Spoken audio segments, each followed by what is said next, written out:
Puluhan warga di Kabupaten Majene, Sulawesi Barat dilarikan ke puskesmas setempat. Mereka alami mual, muntah, dan diare usai menyantap makanan di sebuah hajatan perkawinan.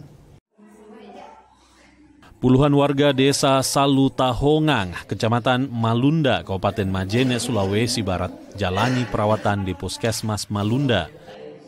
Mereka alami gejala mual, muntah, dan juga diare. Total ada 27 warga yang harus jalani perawatan medis.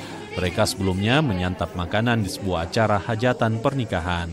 Satu warga harus dirujuk ke rumah sakit Majene karena kondisinya memburuk. Sementara 19 lainnya jalani perawatan dan 7 tahap observasi. Teman-teman yang ada di puskesmas ini terus menerima pasien-pasien yang diduga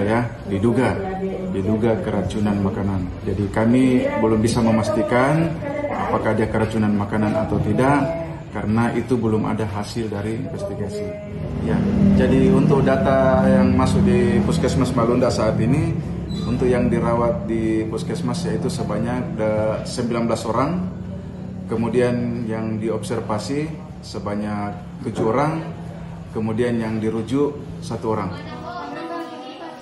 Belum diketahui secara pasti penyebab dugaan keracunan tersebut, namun sampel makanan akan diambil untuk diperiksa di laboratorium. Edwin Arwan Pitu, Kompas TV, Majene, Sulawesi Barat.